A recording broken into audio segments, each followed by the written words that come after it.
loop right. They motion McCaffrey, backwards pass to McCaffrey, and he's going to throw downfield wide open. Brandon Ayuk! Touchdown! San Francisco! He can run! He can catch! Is on fire! Christian McCaffrey can throw! Schultz to the other, going to throw out left, intercepted! Diamador Lenore! Whoa, Dak what a Prescott play! just threw him the ball on the outcut going left to CeeDee Lamb. Diamador Lenore comes up with the game's first big play. Here's Prescott back, has time, throws out left, intercepted. Ball got tipped up and taken by Fred Warner. Jimmy Ward tipped the ball, and Fred Warner with the INT. They're going to give it to McCaffrey coming left. McCaffrey, touchdown! San Francisco! He has thrown one, he has caught one, he has run one. What's going on, 49er faithful to the Bay? It's the Nitty Gritty Niners Talk crew back on your Wednesday night, getting ready to preview the 49ers next matchup as we head out to Houston to take on the Texans. Peachy, what's going on this wonderful Wednesday evening? Yeah, it was more like a wind down Wednesday for me. Like with the actual bottle of wine or yes. Winding down wine? Okay. Couple of little wine things before I got rolling on the show because it was just that kind of a day. It was definitely a wacky Wednesday. Wacky Wednesday from Peachy.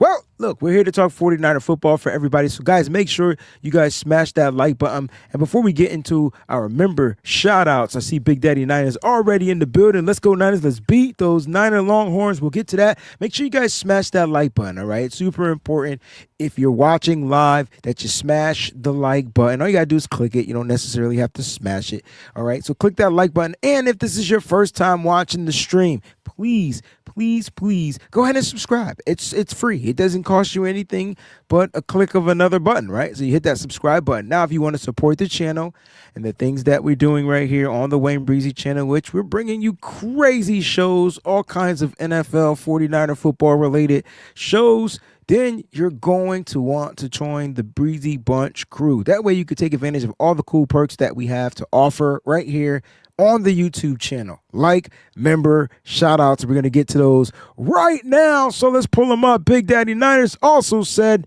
they thought the Sea Chickens put a hit on them. Wait until they see what we going to do to them. Worse than the Falcons. Big Daddy Niners in here talking his early in the building. Don't bother me in the building. Brandy in the building says, hey, faithful.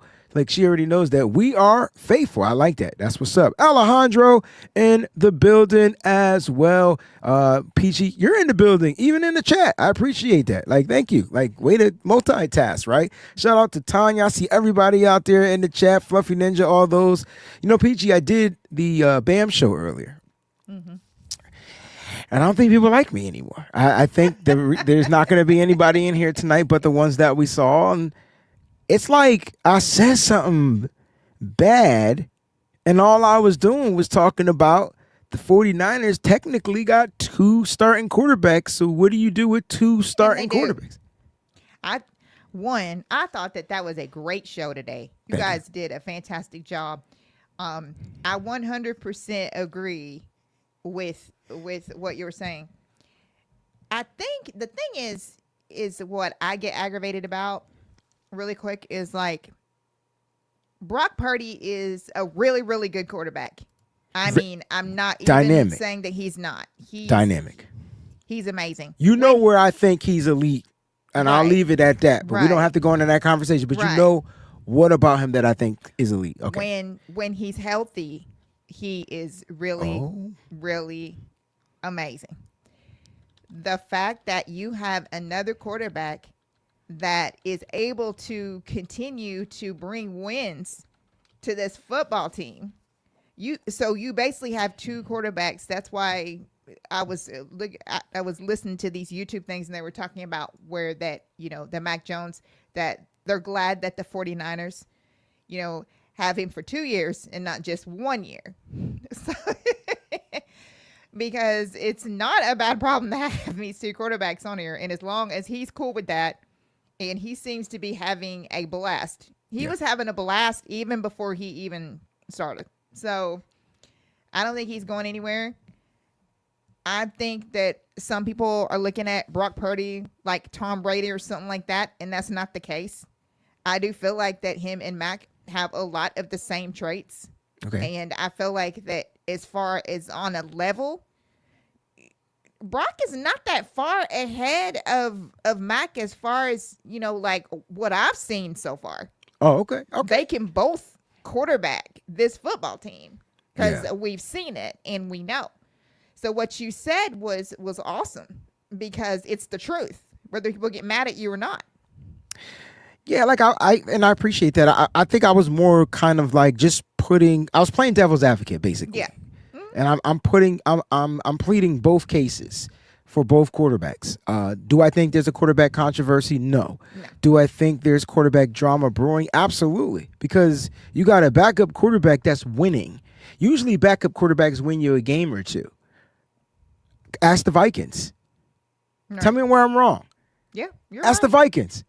Carson Wentz reverted back to trash. How do I know? Because my fantasy players tell me Carson Wentz is motherfucking trash. Trash. Anyone that cannot make Justin Jefferson look good is trash. 100%. Trash. Now, I do want to say this. I think both quarterbacks have their strengths and weaknesses. Yes. And so Brock, in my opinion, can ad-lib and extend plays. Yes. That's that Patrick Mahomes vibe. Whereas Mac Jones, I mean, to me, he has a stronger arm. I feel like he sees the field a little bit differently. And when he locks in, he's locked in. I don't think his processing is as quick as Brock's, but that could be because he's still learning this new system. So I don't know. But at the end of the day, you said it. You said it's a good problem to have. We got two quarterbacks. But who was that person that said if you got two quarterbacks, you ain't got none? I know. I don't remember who it was. I can't remember, but I do remember that saying. Yeah. Now, I know Brock. Okay, here comes Terradome because we know this is where it's going to come. Terradome says, I know y'all have not seen a championship before if you're under 35, but a lot of Super Bowl champs had two capable quarterbacks on teams. Giants, Pats, Dolphins, Ravens, Eagles. You are correct. Yeah. I think the question is, though, for how long? Because you can even say the Niners. Now, that was the argument that I had. Now, if there's a team willing to pay and overspend, I'm listening. If Peachy came to me and say, yo, Wayne, I gotta have those J's. I need them. How much you want? I'm gonna be like, how much you want to spend? And then if I give the price and she agrees to the price, let's say they cost me $300 and she's willing to pay me $1,000. No.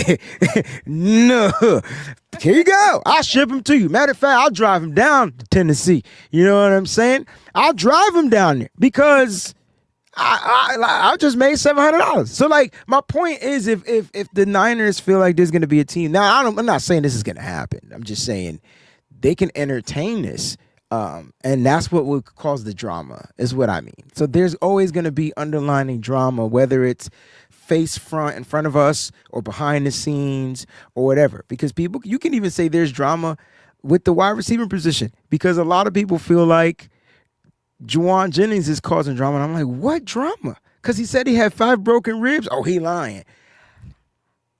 How you know? How you know he lying? Like, what if they slightly broke?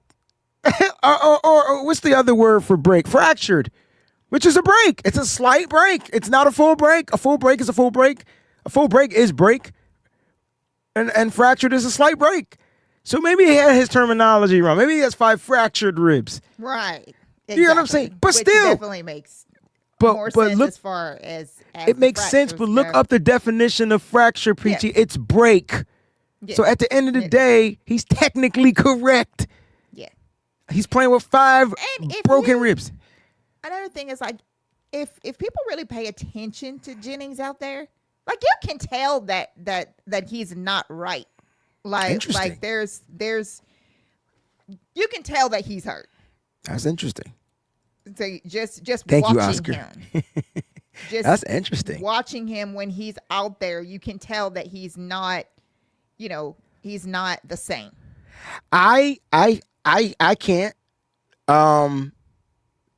because especially in this last game, I was watching the routes. He had the one drop. That's on him though. That had nothing to do to me with an injury. No, I wasn't talking about that. Ball just came in hot.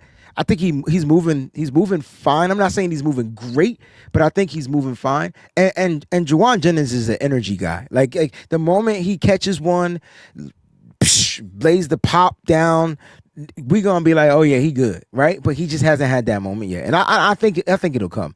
And thank you, Oscar. He said Madden said that. I knew he said something like that. But no, I think it's a good problem to have, like you said.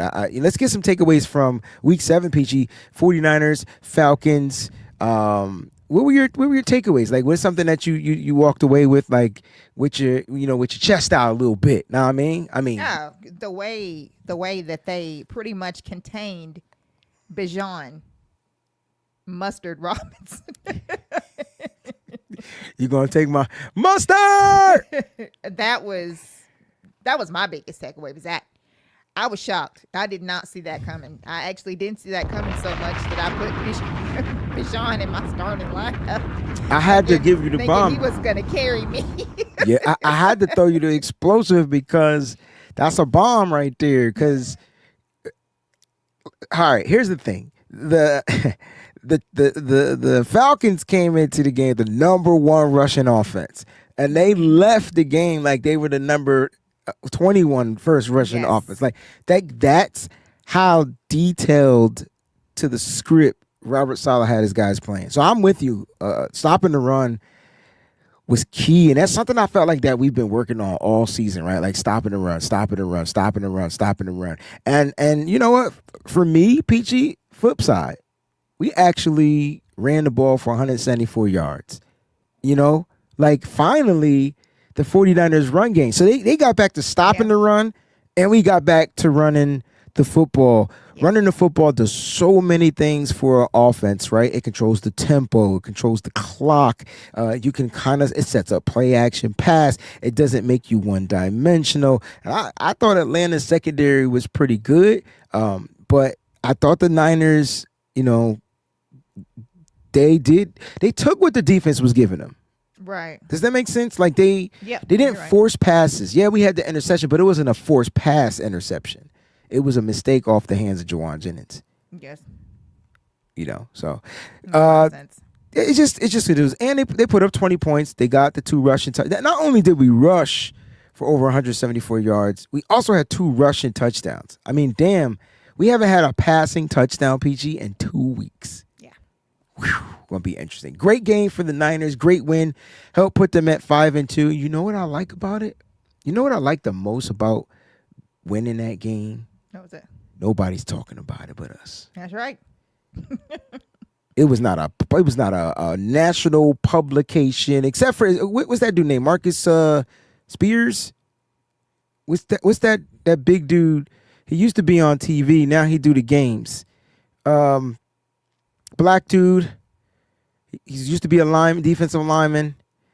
Him and Ryan Clark, they came out and said that Robert Saleh's defense was on point. You know what I'm saying? I don't know if you got a chance to see that, but like that was the only national take that I felt like I heard. It was absolutely ridiculous how you have a Sunday night football game and it does not lead Get Up ESPN. And not only does it not lead Get Up, they tried everything in the world not to mention it. Okay. Okay. But I know why though. Because when you're wrong, then you don't want to say anything. You don't want to acknowledge that when you have the whole entire Get Up crew, except for Green. I think Greeny was the only one that picked us. And so like I said, when you're wrong and you're wrong and you're wrong, then I guess nobody because I couldn't believe it. I watched it because I wanted to see what was said. Now, Good Morning Football. They were in the 49ers' favor, yeah. Dealt with it as far as, like discussing it. But I was shocked to get up. I mean, anything from baseball to impending NBA to any way that they could not have to talk about it. They're talking about Pat Mahomes and here's your Dak homework. Prescott and all this stuff. I got homework for you. You ready? Sure. And I'm sure you've been doing this, but my homework for you this week would be to let me know on Monday. Yes.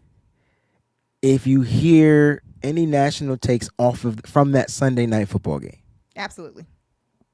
That's all I'm asking. Like Melissa. Good hey, to Melissa. See you. That's what I need you to do for me. Because if you do hear takes off of that Sunday night football game, who do we got on this Sunday night? I feel like it's the Chiefs, but who do we got Sunday night football? Let's see. I think the Chiefs are Monday. Don't the Chiefs? They play Monday. Yeah, I'll get it. Don't worry. Who is Sunday? I can't remember. We just talked about this last night on the fantasy show too, but I don't remember who it was. All right, so Sunday night football, we got the Packers and the Steelers. Oh no, it's gonna be nothing but takes. It's Aaron Rodgers versus former team. It'll literally open up, regardless of what happens in that game. It'll open up with that because of all the animosity between those two teams.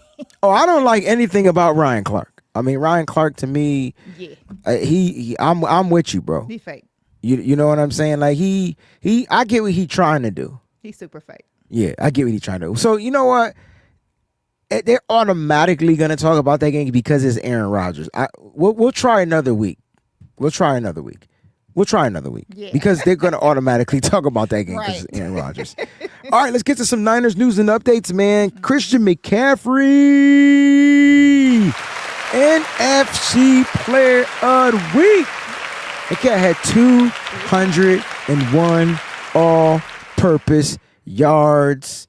Yes. 129 rushing yards, 70-something rushing yards. You know what I'm saying? Yo, the dude was balling. 2 rushing touchdowns, like 7 receptions. Let me ask you this: is CMC? Are you a firm believer now in CMC after this game? I mean, he's been balling all week. Has been all season though. But are you now a firm believer that this cat has got his Achilles back? Yes. Okay. 100%. And he's going at 100%. Yeah. 1,000%. Yeah. Very, very happy for him. This is his 3rd time winning this. And that was amazing that it's just 3. Because it seems like it should be so many more. Yeah, he's had some dynamic games. Yes. Is this his 2nd one with San Francisco though?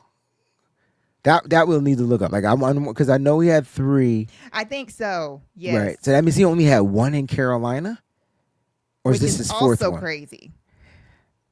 He must have had some talent in 2017 until now. Like, you know what I mean? It is crazy.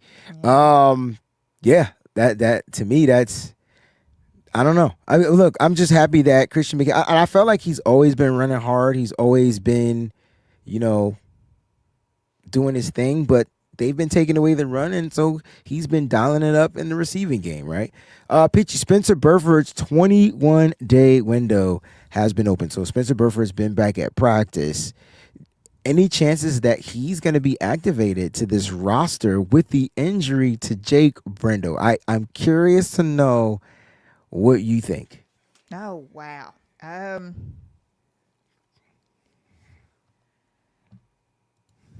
I'm going to say no. Okay, so you think you'll give him more time because... Yes. Yeah. Possibly? I really think that this one's going to be a no. I think my question to you... my question then is, he could play guard. So do you swap out the Connor Colby for a healthy Spencer Burford?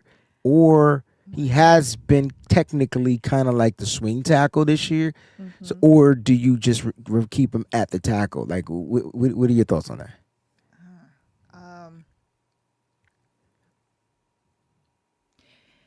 You know what? I would probably switch him with Connor Colby whenever he does come back. Definitely. Yeah. I mean, I just feel like Spencer Burford can play on the offensive line because he's been doing it. He came in, we drafted him as a tackle. He came in playing right guard. Yeah. Then we drafted a right guard, and then we moved him to tackle. Yeah. It's going to be interesting to see. Let's I think, but I agree with you. I think he will be one of the first players of the 21-day windows that he's going to get another break. Just like Kevin Givens when he opened up his 21-day window 2 weeks ago, and then they made him active this week. You know what I'm saying? Now George Kittle's 21-day window opened, and they activated him. Bada boom, bada bing, right? Like, you know, so just out there, yeah.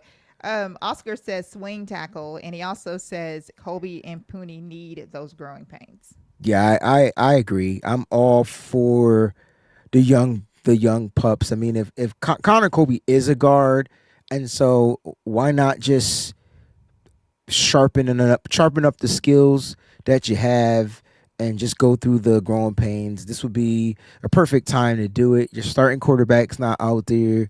Mac Purdy, I'm about to call him Mac. I did call him Mac Purdy. Mac Jones is out there. And so I kind of agree with that. Like, you know what I mean? Fluffy Ninja, thanks for tuning in, man. Appreciate you. Good night. You know, so yeah. Bye. Melissa, over on Facebook, Breezy and Peachy, love to hear your thoughts on the owners defending the MetLife. Well, I know our owner is not defending the MetLife turf. I know that.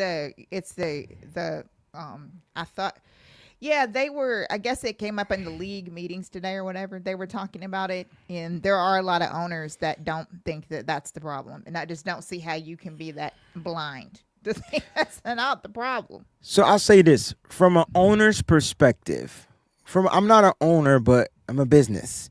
So from a business perspective, you're thinking business. So you're thinking cheap, cost efficient, stuff like that. Now, I'm not saying that their field is cheap. What I'm saying is for the teams that have the turf fields, it's cheaper to maintain real grass fields. It just is.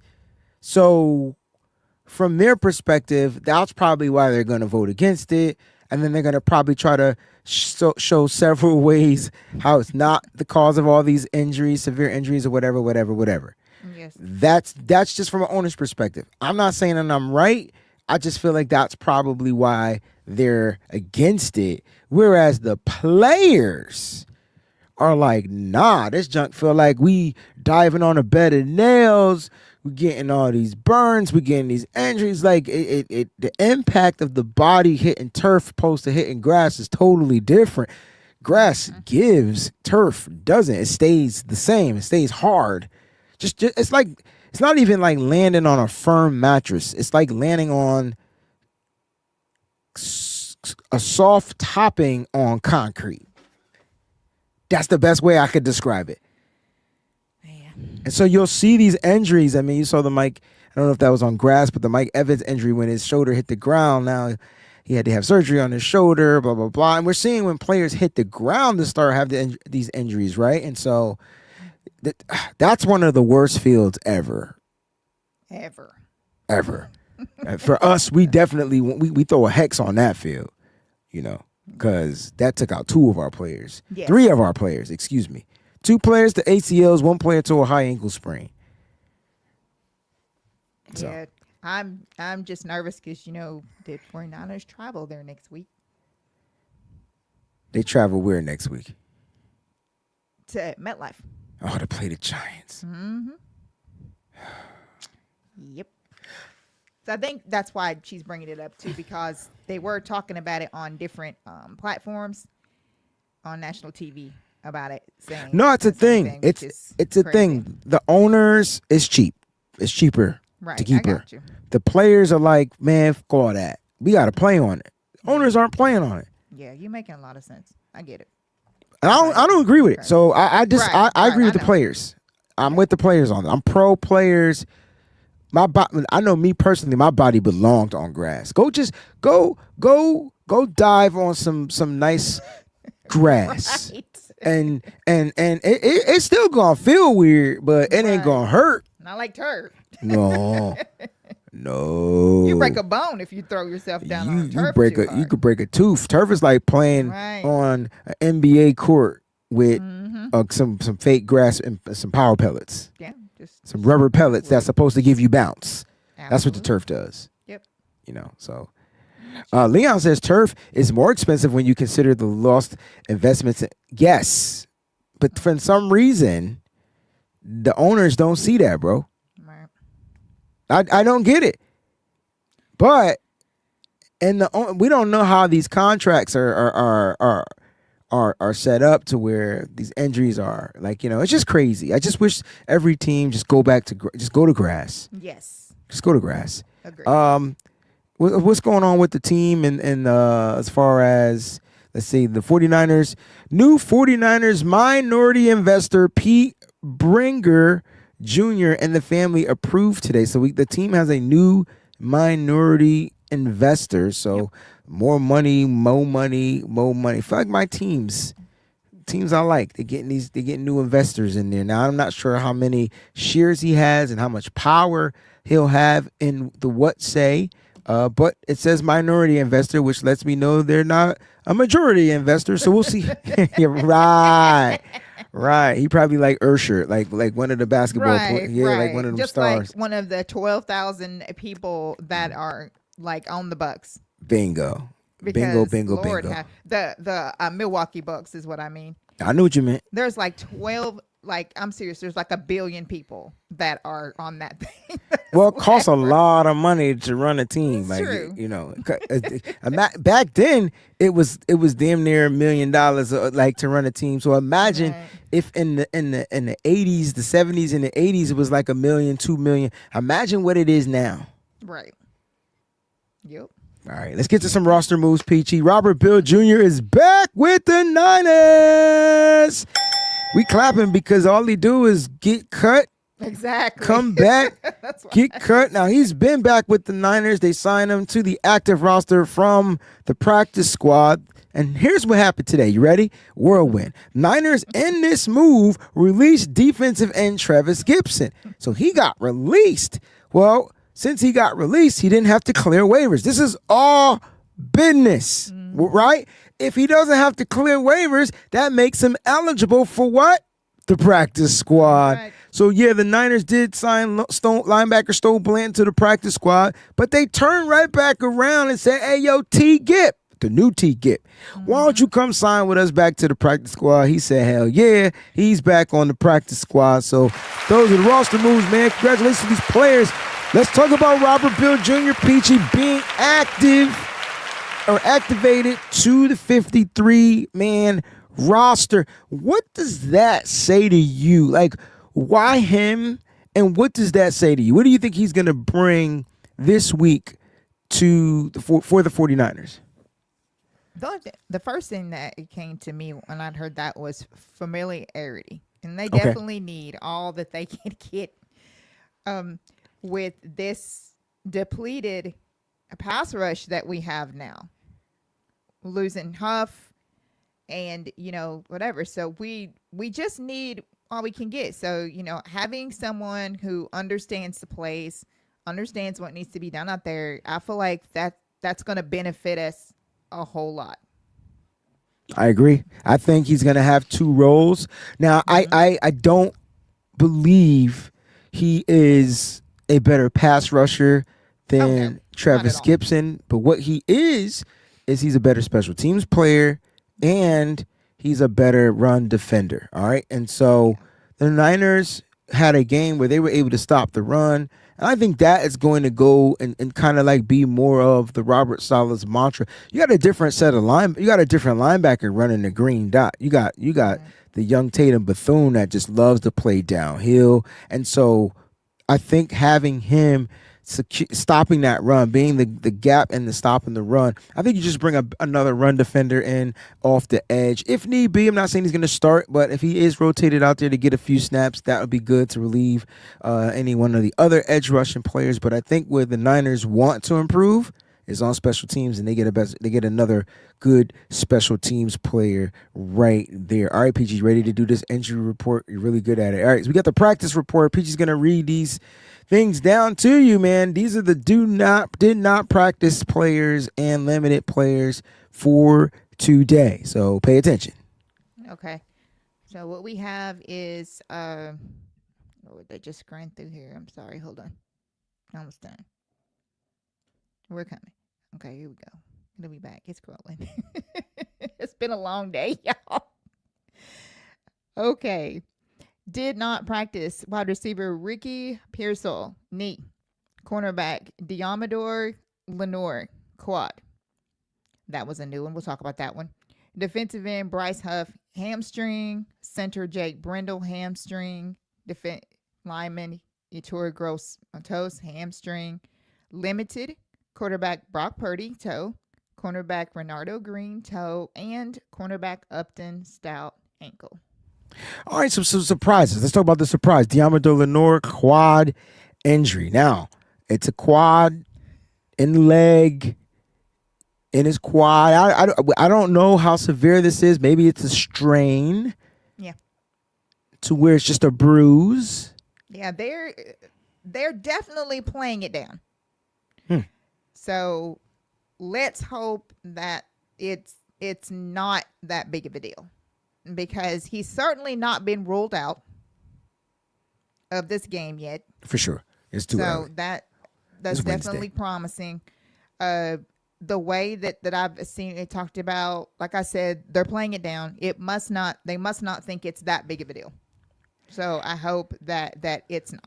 I hope that he's able to go, because we really need him out there. That was crazy when I saw that.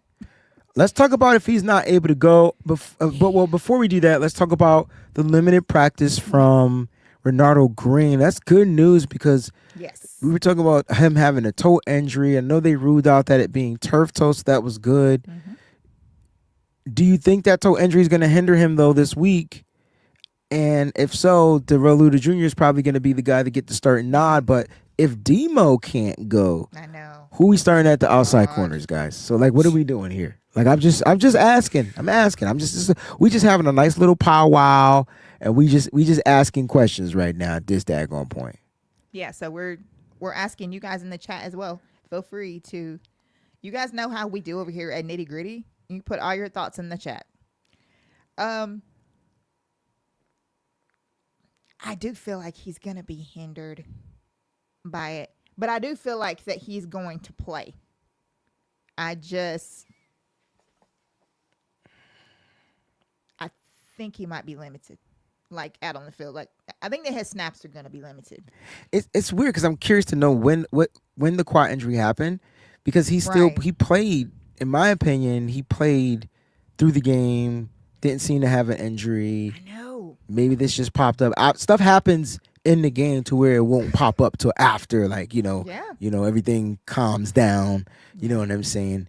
The adrenaline stops rushing through the body. Yes. And so things do happen. That's a real thing. I'm just nervous. Like, all right, I got a question for you, PG. Let's see. Can you guess which 49ers defender has the highest current PFF grade? Which 49ers defender has the current highest PFF grade? Oh, wow.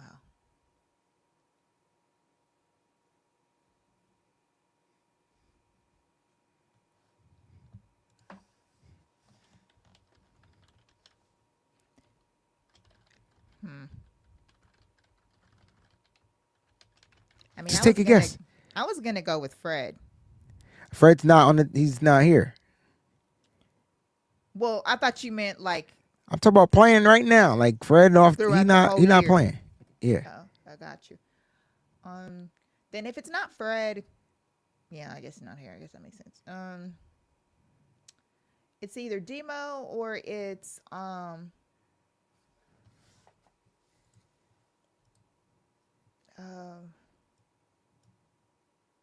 I'm gonna go with Demo. All right. Demo's PFF grade is 57.5. He's ranked 66th. Oh Jesus. Okay. Yeah. So, but to his the two highest grades. Well, the highest grade is Tatum Bethune. He has a 72 grade. So that's the highest defensive PFF grade. But he hasn't logged in enough snaps. But he has the highest grade for the Niners. The second highest graded 49er defender is. This is just on base. I'm sorry. I didn't put the nickel package out there. Even in the nickel package.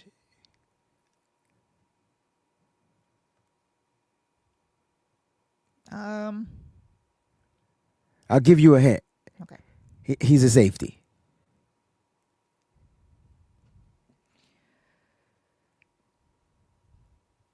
So if he's a safety, then it's okay. So we already said it's not him. So let me see.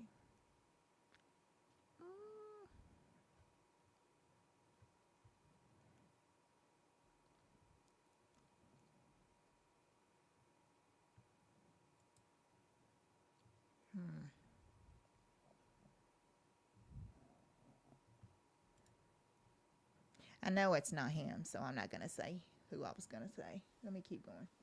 Who are you gonna say? Who are you gonna say? I mean, if you're wrong, you're wrong. It's all good. I was ask. Gonna say Jair. It's Jair Brown. He has a 65.1. It's so crazy to say that. It's really not.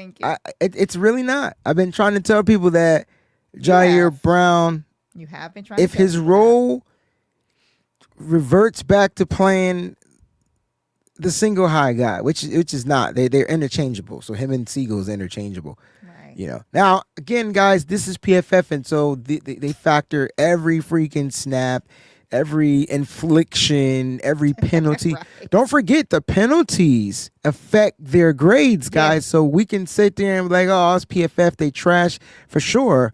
But Lenore might have only gave up 18 catches this year, but he's had tons of penalties. Yes, he has. It's actually my pet peeve this year about him. Yeah. So, yes, like, you know, and the reason why Jake Brendel has a high PFF grade is because he's not giving up a high number of pressures. Mm-hmm. What we don't like about Jake Brendel, we don't even commend him for that because he's so terrible in run blocking that that's what we're stuck on. But he's not a bad pass protector, believe it or not. He just won't run block. If you can't even pay him to run. Apparently, you can't even pay him to run block. All right, let's do the offense. Like let's do it. Let's do the offense. This is gonna be fun. All right, which offensive player? All right, which offensive player? And this is 11 personnel we're looking at. So 3 wide receivers are out on the football field, just to give you a sense. Okay. All right, 3 wide receivers on the football field. Which offensive player has the highest PFF grade? Kendrick Bourne. Kendrick Bourne is a 68.4, and he's ranked 46th out of 127 wide receivers in the league. Christian McCaffrey. Christian McCaffrey has a 74 grade, not the highest. He's ranked 14th out of 53 halfbacks. You get one more try.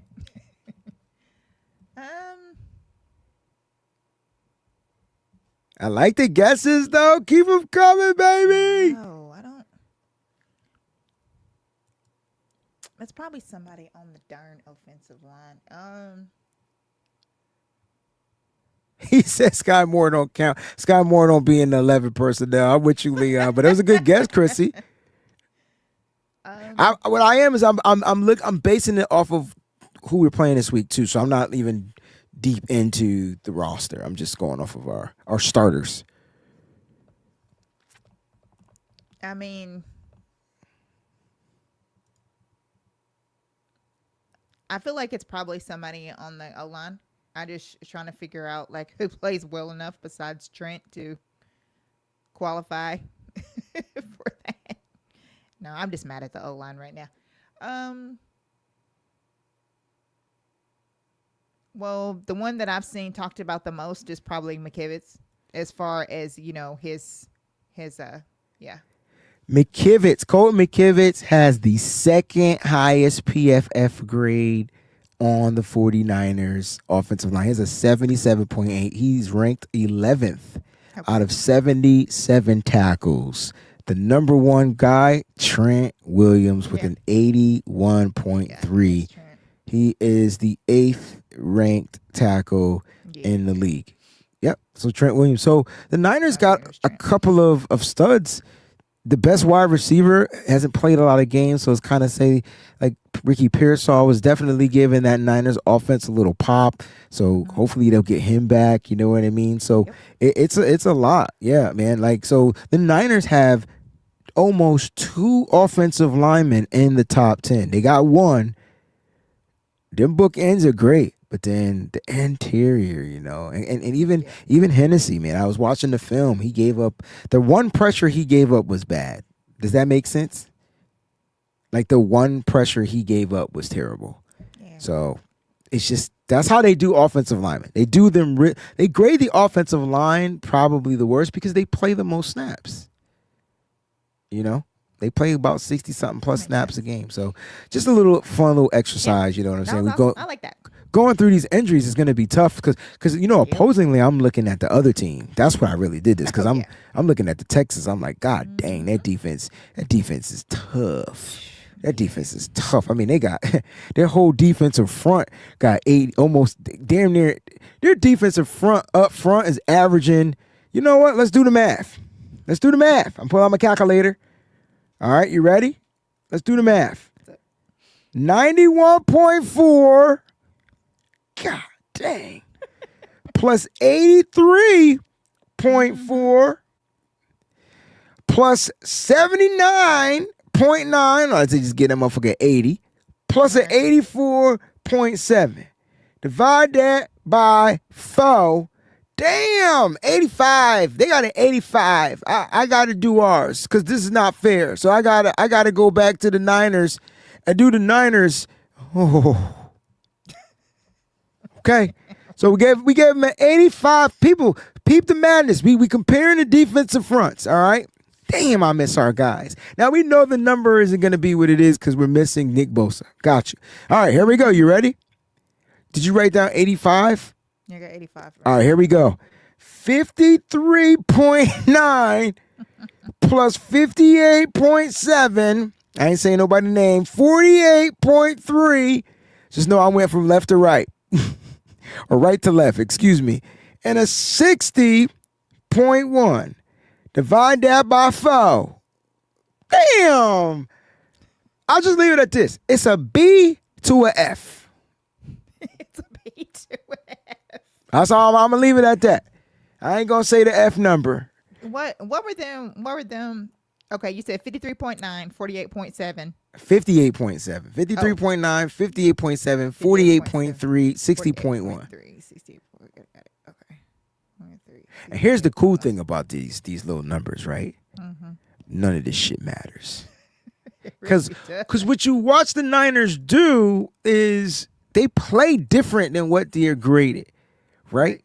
Why do you think they're 5-2? So you mean to tell me a defensive front with a 55, oops, I didn't mean to say the number, with a grade that's an F.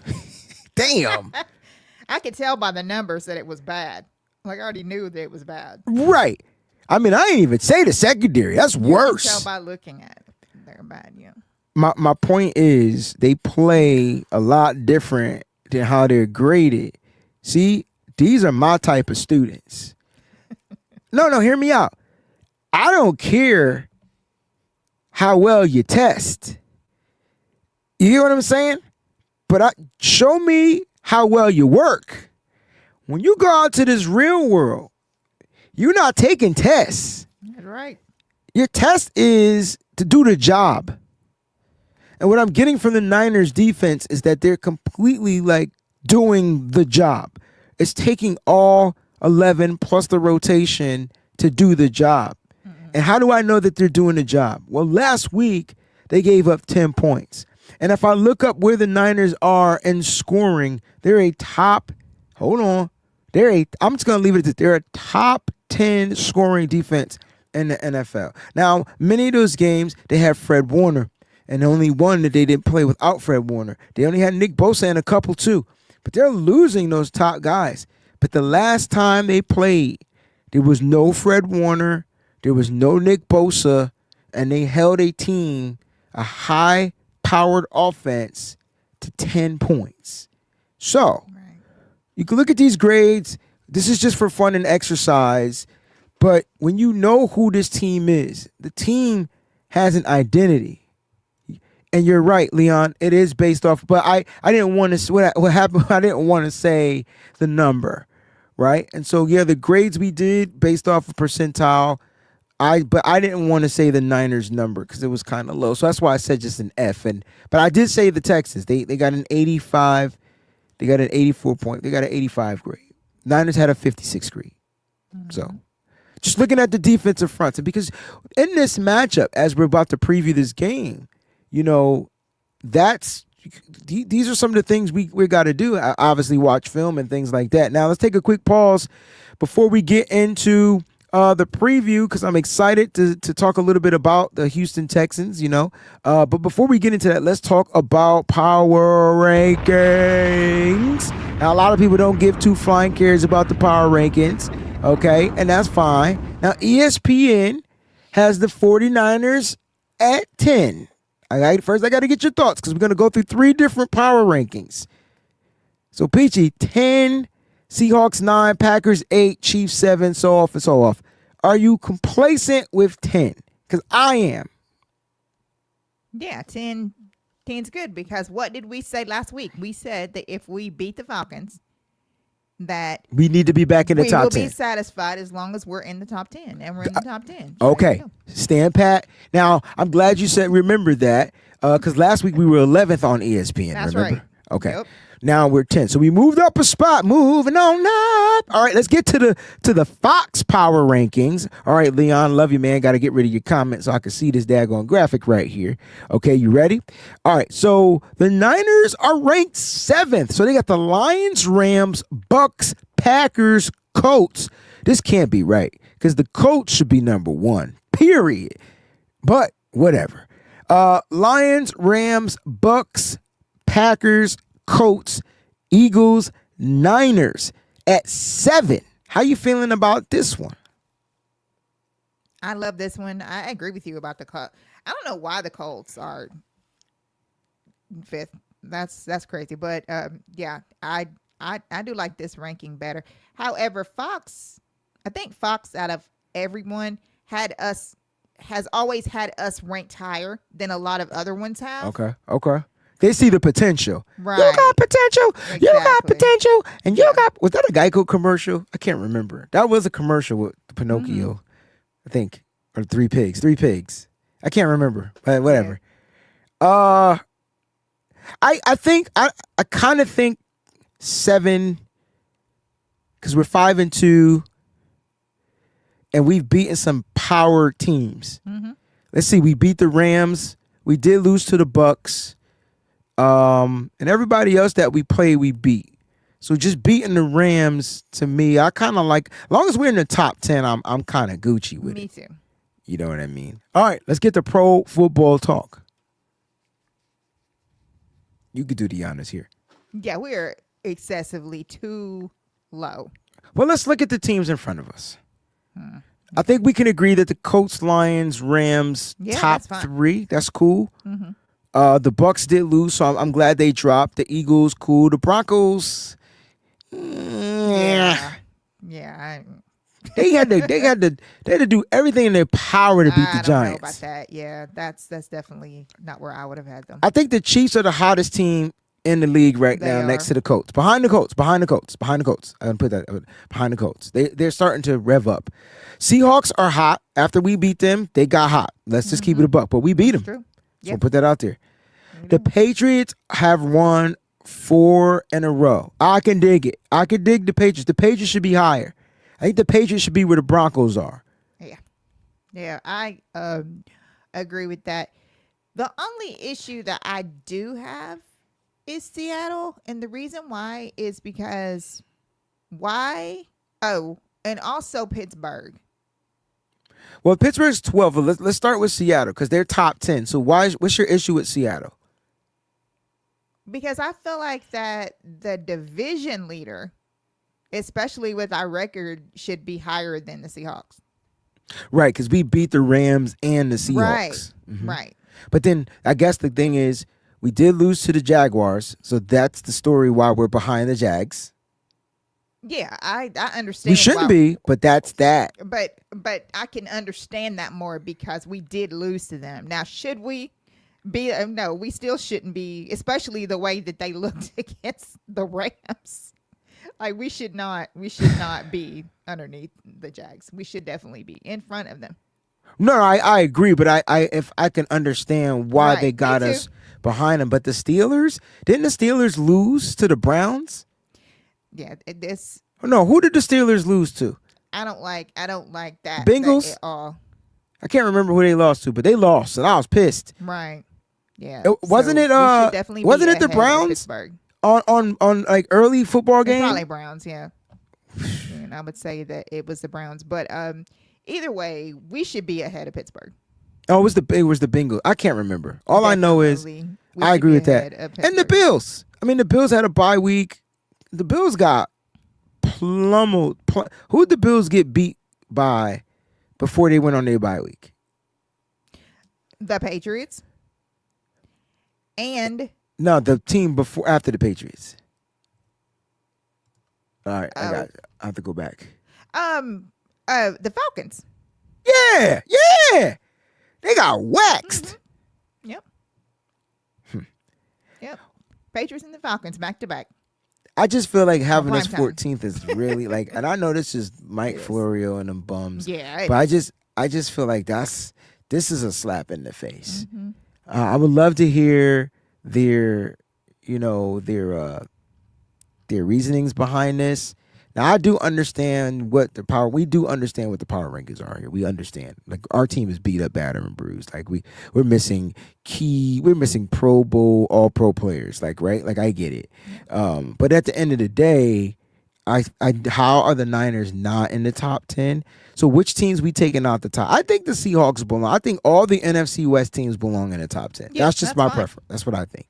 I think the Bucks belong in there too. So who we taking out? The Packers and the Broncos? Definitely the Broncos.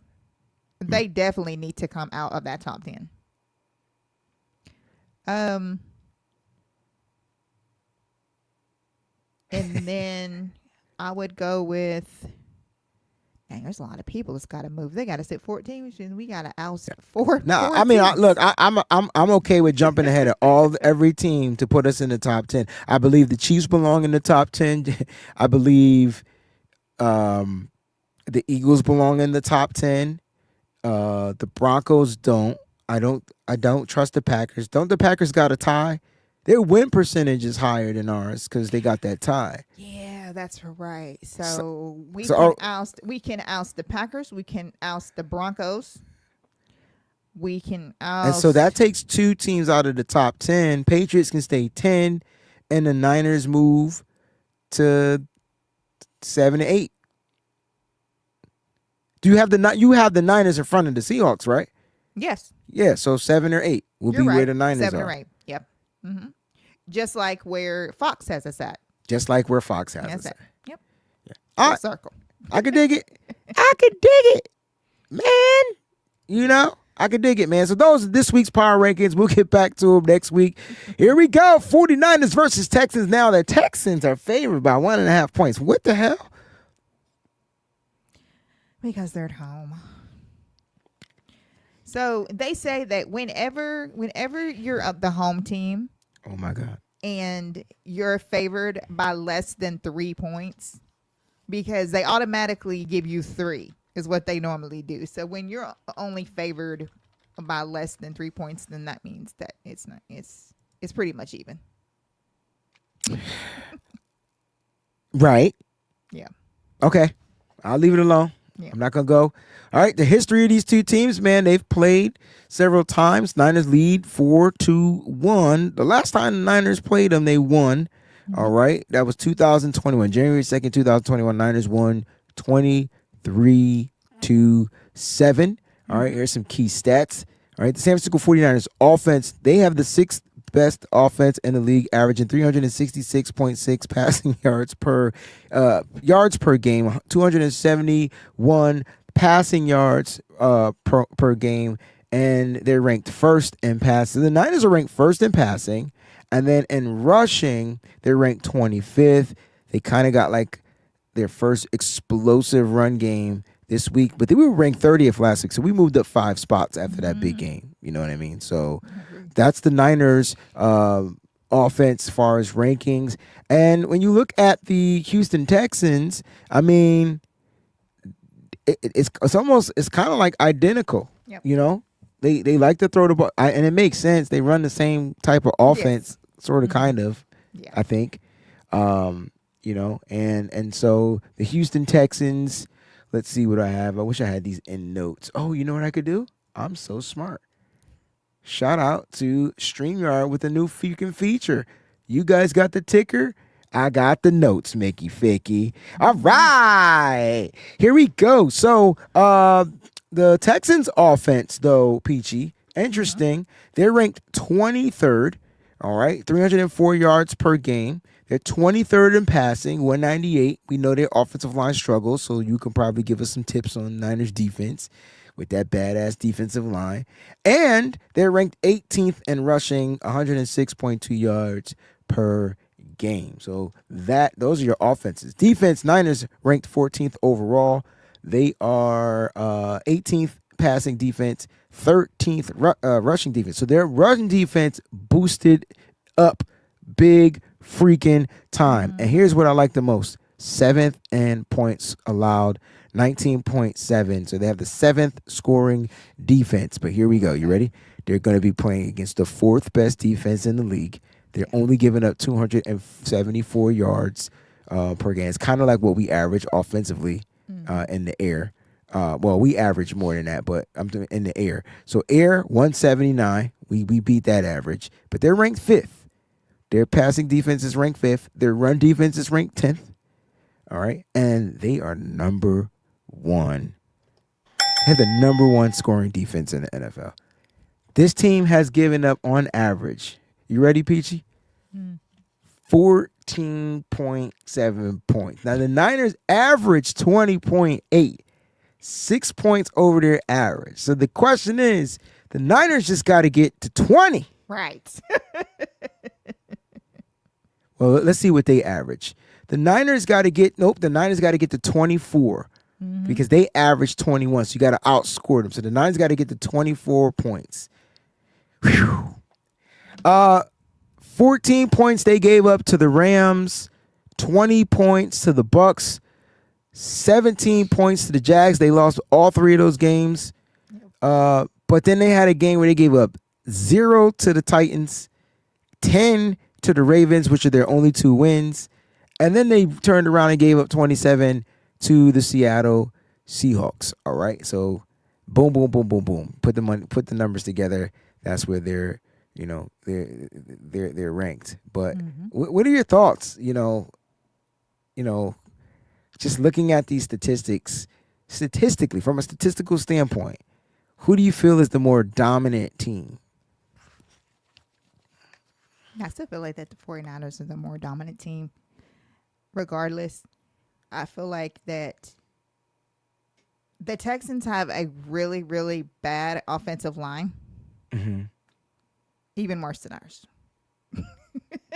And so I feel like that our defense should be able to do something. I mean, I know the pressure, they definitely need to apply as much pressure as possible. Need to get some pass rush going on. Get to CJ. It just sucks because everyone's hurt in the pass rush, because if everyone was healthy, oh my God, this wouldn't even be a game. Because their O-line is atrocious. But I do feel like that there's a lot of things that we can take advantage of on our pass rush and on that line that I'm looking forward to, actually. I agree with you. Like it's unfortunate. Like, this is probably going to be against a weak offense. Why do I feel like this is going to be Salah's greatest test? Yes. And it's because their offense is weak, and if I may be that guy, like, you got to figure out how to take away C.J. Stroud's blanket, and that's the tight end. So you can't let Dalton Schultz be the guy that's gonna come in here and just get chunk yards, be the check down, be that guy, be that guy, be that guy. Of course, you're gonna come in here and look to stop the run. I mean, that's what we just watched Seattle do. But at the end of the day, you got to freaking do more than that. Because if they do drop back to pass, because we can't generate the pressure up front. The difference between that Seattle's defense was they were pressuring on every single play. Everything. The Niners aren't built that way. Yeah. So it's going to give C.J. Stroud, in my opinion, time to throw the ball. Now, can he throw the ball on the run? That's my question. Because if the Niners do hurry him out and they do make him that pressures the hurry, he has to make the accurate throw, and that should be in the favor of the 49ers defense. This may be the week where the Niners secondary, somebody's going to get an interception this week. I do believe that. I do believe that finally, I do feel like that they are going to get an INT. Hell, it wouldn't even surprise me if we didn't get a pick six in this game. Oof. Dang, I just want the end. I'm cool with the interception. Oh yeah, me too. Pick six. That's something that would help the scoring defense for sure. Let's look at some key matchups. So PG, give me a key matchup in this game. That you got to be locked in, glued into, and have a full 3-page report on. I'm gonna go with Tatum Bethune. Mm-hmm. Against Nick Chubb. I like that. To me, Chubb's the more physical back. Mm-hmm. Yes. I'm curious to know if D'Amico is going to try to put the more speed guy back there in Marks. Just to see if, just to wear Bethune and these linebackers out. The thing is, the Niners linebackers, them other linebackers are fast. That's the thing, the sideline speed.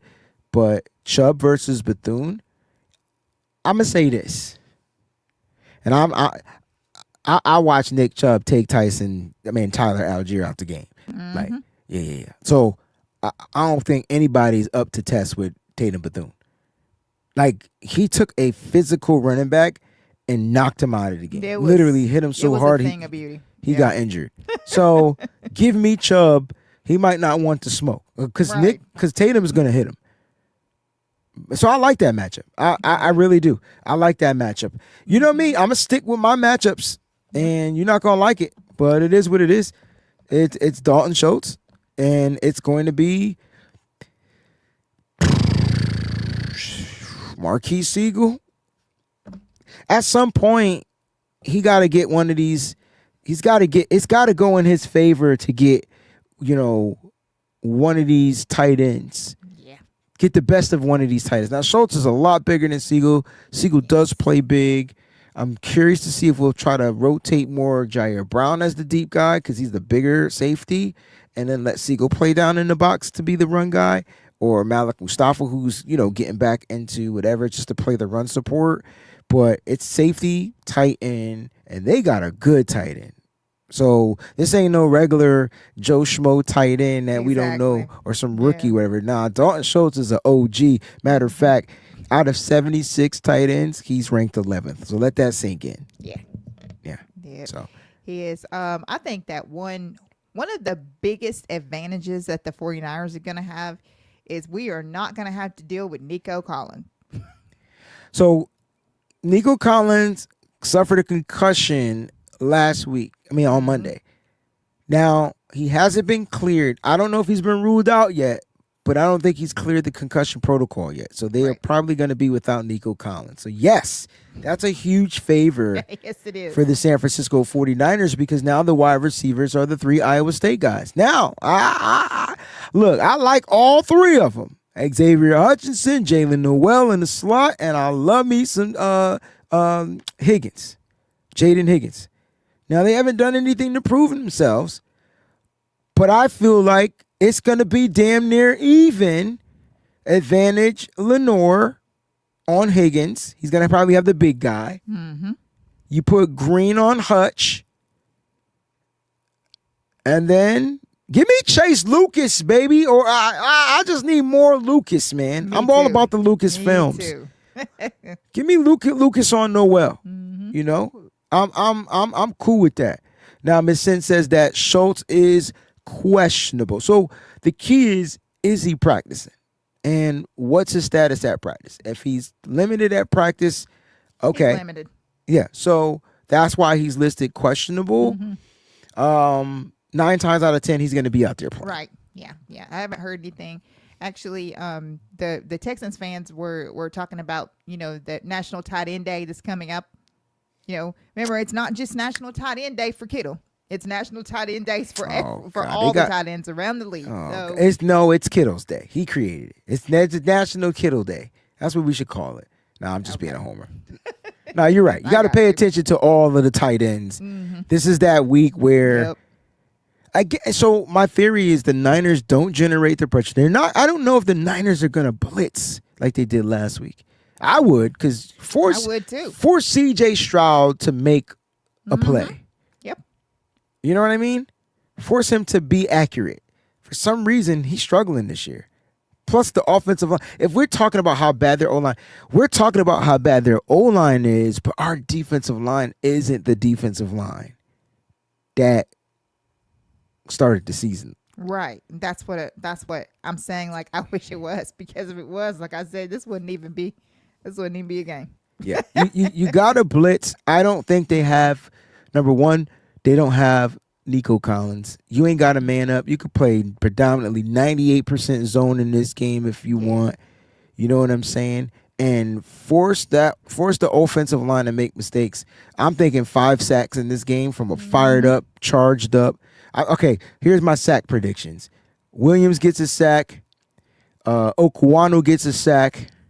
I just realized we don't have Bryce Huff. It just hit me. I know. That's why I was saying, like, it's just, Chase Lucas is going to get a sack. Bethune going to get a sack. Them your sacks. Matter of fact, throw in another sack because I think we could blitz with Siegel up front. Not like blitzing with Jair Brown. Leave it to GSU. To Cal. Is Bill an okay pass rusher? Bill is not a good pass rusher, period. Bill's a good run defending edge. Mm-hmm. We lost by 1 point. Oh, no. I hate Philly, period. And that's crazy because Embiid barely even did anything. It is not the quick guards. We struggle against quick guards. Yeah. Yeah. So look, gotta pressure this motherfucker. That's what you gotta do. You just gotta pressure him. You pressure him all day, all night. I'm taking pages out of McDonald's defensive book of plays from Seattle, and I'm just gonna send the kitchen sink every now and then. You know what I'm also gonna do? I'm gonna disguise shit, and I'm gonna confuse the hell out of CJ Stroud. Make CJ Stroud beat you. I know that's your boy, but he ain't your boy this week. No, make him beat you. Not my boy this week. He's ops. You know how that goes. Gotta make him beat you. Yeah. Gotta make him beat you. Mm-hmm. This is Nigel. You get a sack. Oh, you get a sack. I'm tired. I got 6. I said this is a 6-sack game with 2 interceptions from this young Robert Saleh's defense. I agree. I think that you had the right idea. I think that Saleh is looking at that Seattle film, so he can Isn't that where he formerly coached too? Bars and things from that. Yes, he did. Created the he's Legion of aware Boom. that. Absolutely. So I think there's a lot that he can get from that from watching that film on that game too. So I'm sure that he's all in that. I love it. Okay. All right. I love it. I think those are going to be some key verses and matchups in this game. All right, Peachy. Most dangerous player on the Falcons. You can go offense, you can go defense. It's totally up to you. Most dangerous player on the Texans. The Texans. Sorry. You're fine. Knew what you meant. I'm gonna go with. I'm actually gonna do something different. I'm gonna go with Stingley. Ha! That's not different because I flip straight to the defensive side. You go Stingley, I'm going Anderson. So yeah, however you want to look at it. I love me some Stingley. I think though the Niners, like if I think the Niners, Kendrick Bourne, I think will get the best of Derek Stingley. Quick slants all day. I hope so. Quick slants all day. If I had to pick a secondary guy that I'm a little nervous about, it would be Jalen Petrie. Like, be aware of throwing the ball the middle down the middle of the field. It would be that. Agreed. Because he float. He even though he plays in the box, him and Kalen Bullock, they're interchanged. They run the same damn defense. We know this defense. We do. It's the same defense. They just have better equipment. I'll leave it at that. So you're going Derek Stingley Jr. I'm going Will Anderson Jr. And please, Kendrick Bourne, run the right route, because if not, it's a pick six. Yes, exactly. Jeez. Please. Lord, yes. Please. Now, Jawan Jennings is going to be on, who's their nickel back if they go with a nickel? Hold on, bear with me. Nope. But I like Jalen Petrie, so like that would be who's on Jawan Jennings. Yeah.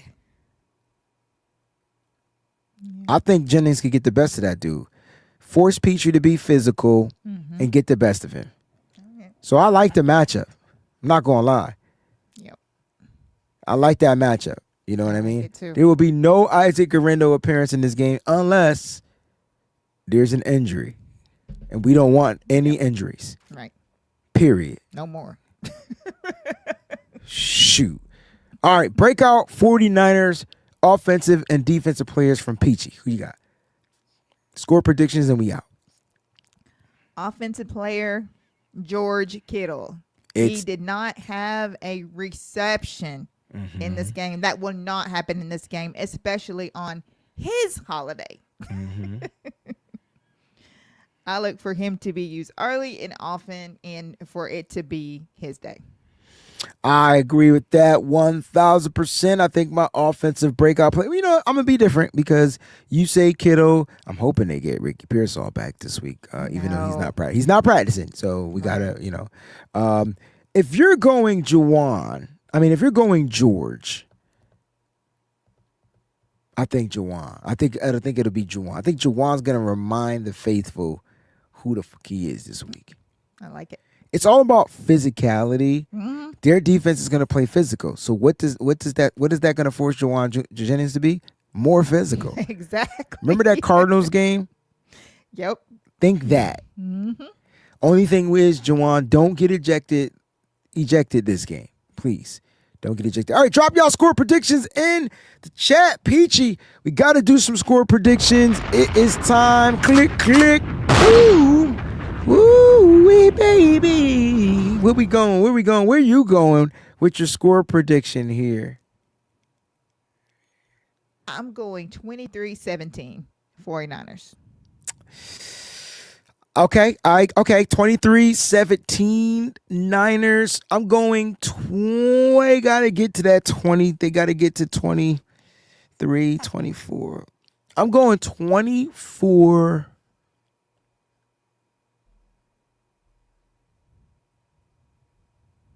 I'm going 24-13 Niners. They win by 11 points in this game. I hope that that's the case. I hope that this game does go that way. GSU says 2020. Tanya says 24-10. Big Daddy 28-17. I'm Close to going. yours. I'm That's good. going. I like it. That's close. What did I say? 24-13 was my score. 24-13. Yeah. Yep. I think the Niners. They give up. How do you get 13? 2 field goals and a touchdown. I hope so. Felicia's got 21-17. Yeah. Low the truth. Sounds like he's with me. Is that my score prediction? 24-13 us. 24-16. Okay. We all in the 24 number. I really feel like the Niners are gonna get. Peachy was at 23. That's a cool number. That's more than their average. That's more than what the Texans are allowing. We did the averages earlier. Yep. They're giving up on average 21.3 points per game. So I like that 23 number, but I think the Niners just give me 3 touchdowns and a field goal, bro. Matter of fact, I might have to bench Eddie Pinheiro. This might not be his week. This might not be a good week for him. 1 field goal attempt, that's not going to be good enough. Yeah. 1 field goal attempt. You know what I'm saying? So that's our show for today, man. Peachy, I'm excited because I'm going to be headed out there on Friday. I'll be in Houston, and, I'm going to try to bring the 49ers all the great vibes and energy I can from the East Coast. You know what I'm saying? So should be a good game. And I'm expecting the Niners to definitely get the job done. I'm expecting a healthier version of Mac Jones. And I'm excited to see what the Niners and what Kyle Shanahan's cooking up. Plus, we're not even talking about Kyle facing one of his, disciples. Like this is Kyle against his former coordinator, right? Like this is where Kyle's gonna have to really get in. Big Daddy Niners has a question, but I did want to read that super chat. So, question: PG and E and Breezy. All right, who would you put in for the rest of the season to take over position? Which position though? Take over Fridge position? Which position you talking about, Big Daddy? Maybe Center? he's saying Fred. Oh, Fred. Take over Fred position.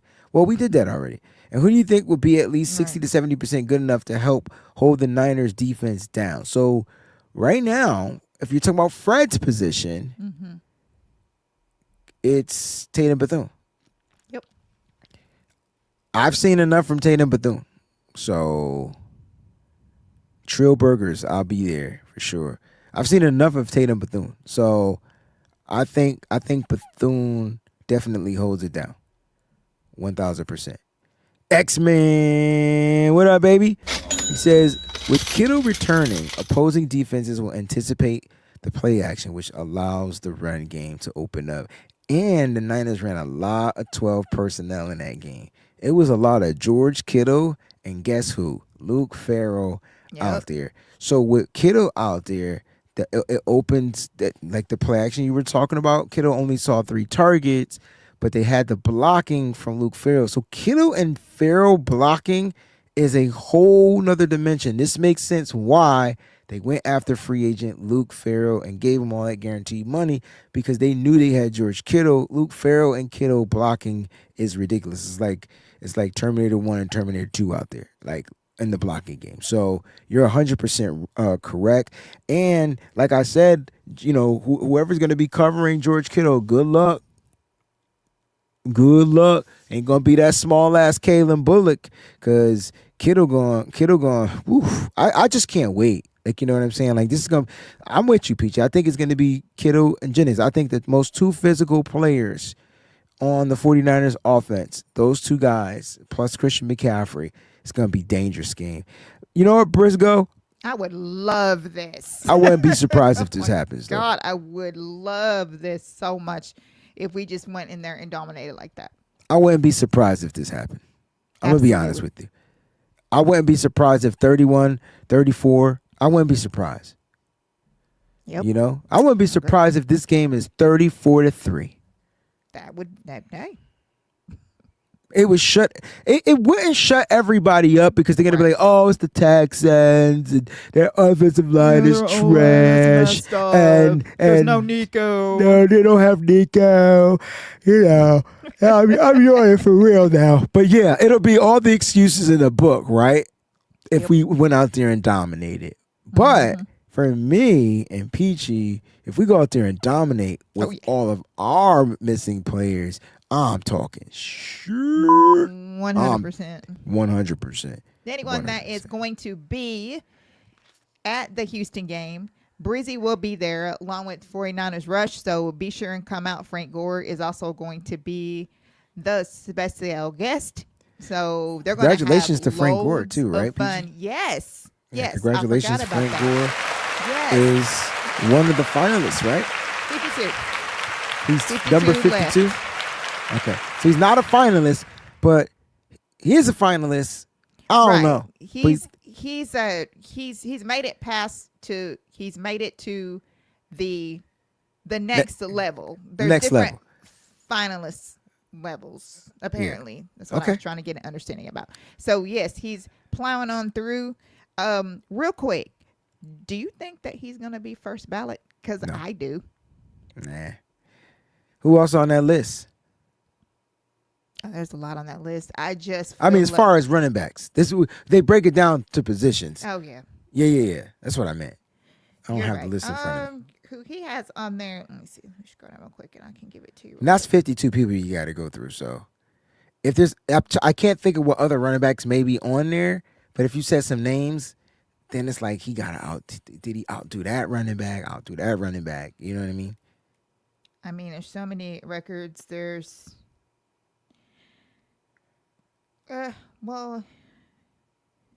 Warwick Dunn, Eddie George, Gore, Lynch, Shady, Lorenzo Neal, Fred Taylor, and Ricky Waters. It just depends on what they look at. It just depends on the criteria. And there was no Roger Craig on that? Interesting. Not this one. Interesting. That's why this is like the next. I'm cool if Ricky and finalist candidates is what they're calling it. Okay, so he's one of the 52 finalist candidates. Yes. Yeah. Okay. Mm-hmm. I mean, listen, I would love to see him get in. That's a tough company. Lorenz Neal, Warwick Dunn.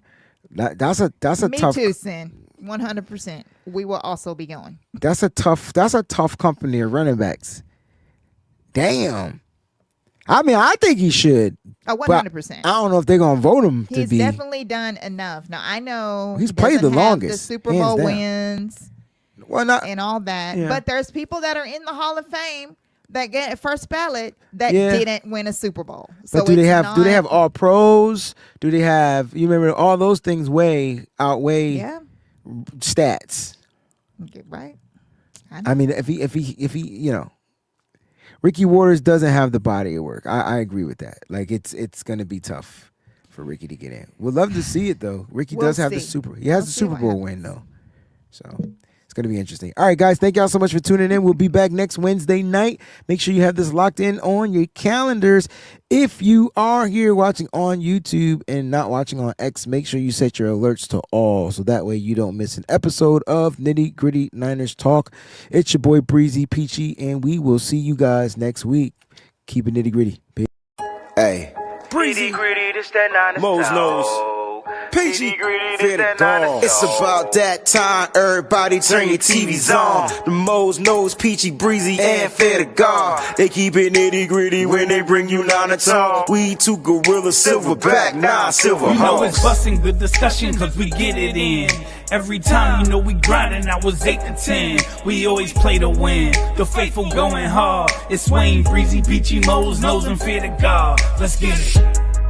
Nitty gritty, it's the Niners talk. Don't like it, better take a walk. Nitty gritty, it's the Niners talk. We outline players up in chalk. Nitty gritty, it's the Niners talk. Don't like it, better take a walk. Nitty gritty, it's the Niners talk.